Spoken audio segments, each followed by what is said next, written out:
আচ্ছা, তোমরা কে কে নিজের জন্য কেনাকাটা করতে ভালোবাসো একটু বলো তো। আমার তো ভাই সেই লাগে নিজের জন্য এটা ওটা সেটা কিনতে। তো আমার অনেক দিনের ইচ্ছে ছিল যে আমি একটার উপর ব্রেসলেট আর একটার উপর আংটি বানাবো। তাই জন্য আমি চলে এসেছি আমার আগের পুরনো সব ভাঙাচোরা চেনপত্র নিয়ে। নেব হচ্ছে এই যে দেখতে পাচ্ছ এই ব্রেসলেটটা, এটা আমার অনেকদিন ধরে পছন্দ হয়েছে, অনেকদিন ধরে ভাবছি এটা নেব। তো পুরোনো রূপো টুপো সব কিছু নিয়ে দোকানে চলে এসেছি কাকুকে দেখাতে, যে কাকু দেখো এই জিনিসগুলো দিয়ে কোনটা নেওয়া যায়। তো প্রথমে কাকু আমাকে এরকম ধরনের চুড়ি দেখাচ্ছিল, দেখে মনে হচ্ছে যেন হিরে বসানো। তো এই চুড়িগুলো দেখে বেশ ভালো লাগছিলো, কিন্তু তারপর আমি ভাবলাম যে না, চুড়ি নিলে তো মানে হাতের সাথে এটা থাকবে না, বেশ এদিকে ঢল হবে। তো আমি ভাবলাম না, এই ব্রেসলেটগুলো নিই, এগুলো বেশ সুন্দর লাগছে আমার কাছে। তো প্রথমে এটা দেখছিলাম, কিন্তু এটা আমার খুব একটা ভালো লাগেনি। ব্রেসলেট দেখতে আমি চলে গেছিলাম হচ্ছে পলা আংটির দিকে। পলা আংটি দেখছিলাম যে দেখি একটা পলা আংটি নেওয়া যায় কিনা।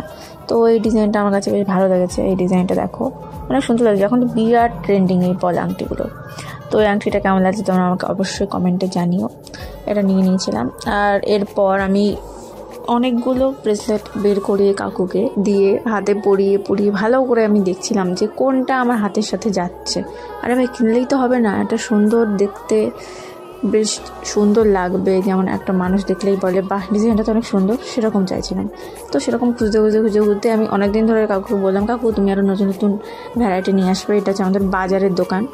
তো কাকু আমাকে দেখাচ্ছে একটার পর একটা, খুলছি, আমি খুলে দেখছি, হাতে পড়ছি, কখনো মনে হচ্ছে এটা ভালো লাগছে, কখনো মনে হচ্ছে ওটা ভালো লাগছে। আসলে কী বলতো, আমরা যখন দোকানে যাই তখন অনেক জিনিস যখন দোকানদার আমাদের সামনে দিয়ে দেয় তখন আমাদের মনে হয় কি এটা ভালো লাগছে এটা নেই, না ওটা ভালো লাগছে ওটা নেই। এবার যখন একটা কিনে নিই তুমি বাড়ি আসো, তারপর দেখবো মনে হবে যে এটা যে কেন কিনলাম, ওইটা বেশি সুন্দর ছিল, ওইটা নিলে ভালো হতো। এরকম সবসময় আমার সাথেও হয়, তোমাদের সাথে নিশ্চয়ই হয়। দেখো, একটা জিনিস নেবো বলে কাকুকে দিয়ে যে আমি কতগুলো জিনিস বার করে হাতে পরে দেখেছি, শেষে কাকুই পাগল হয়ে যাচ্ছে যে ধের তুমি নেবা কোনটা, দেখো তো সব কি হাতে পরা লাগে নাকি, একটা করে পড়ছিস। কাকুকে বলছি কাকু নিচের এইটা লাগিয়ে দাও। তো এই যে দেখো তিনটের মধ্যে তোমাদের কোনটা ভালো লেগেছে। আমার কাছে না এইটাই ভালো লাগছে, দেখো যেটা আমি খুলছি এটাই আমার কাছে ভালো লেগেছে।